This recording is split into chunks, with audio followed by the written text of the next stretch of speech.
On behalf of JKLS, I will like to invite Bhavna Madam. Congratulations, Bhavna Ma'am.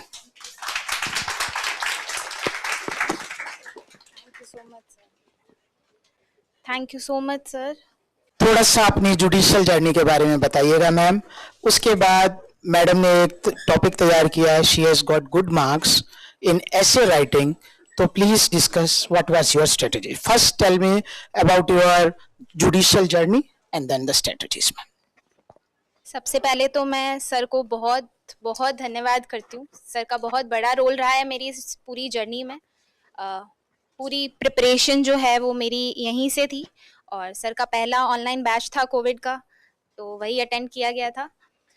This was my second attempt and first interview. तो sir का तो बड़ा role है ही है, और आप लोगों को भी बहुत बहुत बधाई कि आप बहुत अच्छे इंस्टीट्यूट में पढ़ रहे हैं। यही कहना है मेरा कि अपनी प्रिपरेशन को कंसिस्टेंटली बनाए रखिएगा। अपनी फेथ लूज नहीं करनी है कि नहीं हुआ, होगा या नहीं होगा। अपने पूरे एफर्ट्स देने हैं, और सर भी आपको यही बताते होंगे कि कंसिस्टेंटली आप प्रिपेयर करिए। और एक चीज सर और कहते हैं कि बी एन एवरेज, आप एवरेज रहिए और कंसिस्टेंटली प्रिपेयर करिए अपने पूरी ईमानदारी, पूरे हार्डवर्क के साथ, तो यू विल गेट थ्रू। ऐसे राइटिंग की बात करें तो सबसे पहली और सबसे ज़रूरत वाली बात यह है कि आपको अपने थॉट्स डेवलप करना है। थॉट्स डेवलप कैसे होंगे? रोज़ न्यूज़पेपर पढ़िए, अगर आदत नहीं है तो डाल लीजिए। पूरा न्यूज़पेपर नहीं पढ़ते हैं तो एक संपादकीय पृष्ठ आता है, हर अखबार में आता है, जो भी आपके घर आता है उसको पढ़ने की आदत डालिए, उससे आपके थॉट्स डेवलप होंगे। कोई मैगजीन, कोई आर्टिकल, सोशल मीडिया पे भी आपको काफ़ी सारे आर्टिकल्स मिल जाते हैं कैप्शंस में अच्छे अच्छे लिखे हुए, तो भले उनको ही पढ़िए, पर पढ़िए, आदत डालिए। धीरे धीरे जब आप पढ़ने की आदत डालेंगे तो आपको पता नहीं चलेगा, पर आपके थॉट्स डेवलप हो जाएंगे।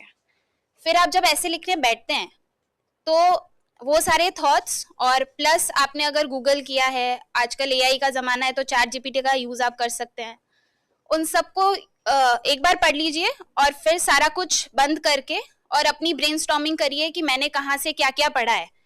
और ब्रेनस्टॉर्मिंग करने के बाद आउटलाइन तैयार करिए उसकी, कि आप उसका इंट्रोडक्शन कैसे देंगे, उसके अगर कोई टॉपिक ऐसा है जिसके कॉजेज है, कॉन्सिक्वेंसेज है, एडवांटेज या डिसएडवांटेज है, तो उनको एक पूरी उसकी अच्छी सी रूपरेखा बना लीजिए, ब्लूप्रिंट तैयार कर लीजिए, और उसको अपने वर्ड्स में छोटा छोटा टॉपिक वाइज लिख लीजिए।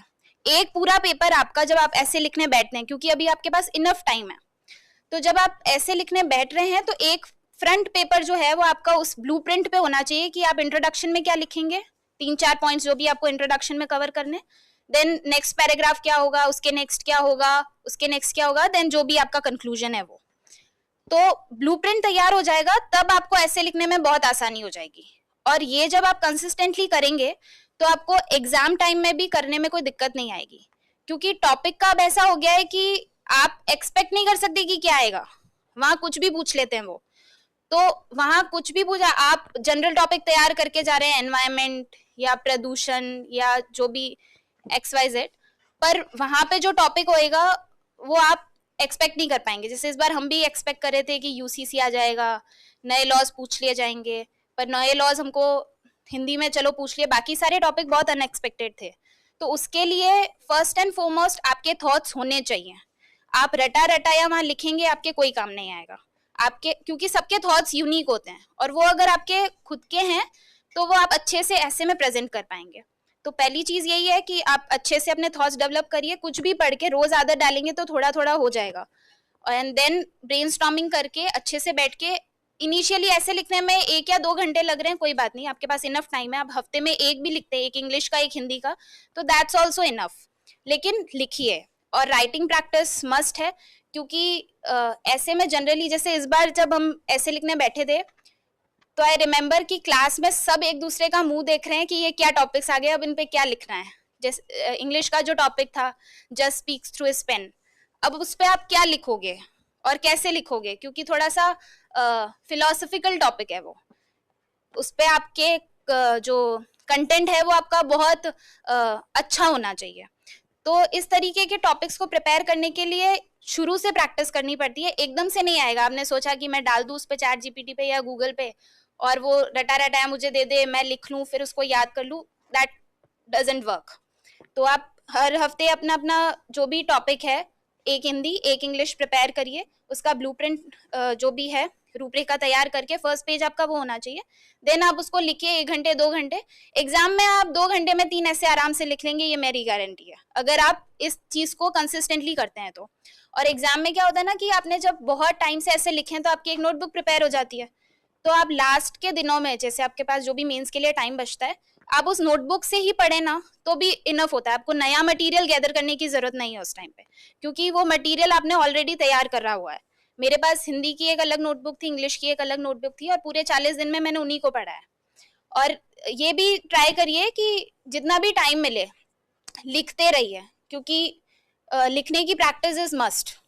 और एक बार इस बार मैंने एक चीज ट्राई करी थी, मैं डायग्राम्स बना के आई थी, जैसे कोई कॉजेज हैं किसी चीज के, तो आप उसको राउंड में कॉजेज लिख के एंड देन एरो करके और कुछ बना दीजिए। तो उससे क्या होता है ना कि एग्जामिनर को अगर इतना टाइम नहीं है पढ़ने का, तो वो आपके वो जो डायग्राम से देख लेगा कि हाँ इसने ये कॉजेज इस पैराग्राफ में कवर किए हैं, तो थोड़ा सा उसको ईजी हो जाएगा और वो मार्किंग थोड़ी अच्छे से कर लेगा। ऐसा मुझे लगता है कि वो इंग्लिश में मेरे काम आया, जिस तरीके के नंबर इस बार इंग्लिश में थे, तो उससे आई गेस वो डायग्राम से मेरे को हेल्प मिल गई है। और हिंदी में भी आप ये चीज़ कर सकते हैं, और जिनकी हिंदी अच्छी नहीं है उनसे मैं स्पेशली रिक्वेस्ट कर रही हूँ कि आप प्लीज़ अपनी हिंदी पे ध्यान दीजिए। हिंदी में नंबर आना इज़ नॉट ईजी, बिंदी की गलती भी वहाँ कंसिडर होती है। तो आपको जो भी क्लास में सिखाया जाता है कि इस पे यहाँ बिंदी लगेगी, इस पे आधा न होगा, बिंदी नहीं लगानी, आधा न यूज़ करना है, तो ये सारी चीज़ें वहाँ आपके बहुत काम आएंगी और वही आपके ऐसे को डिफरेंट बनाएगी।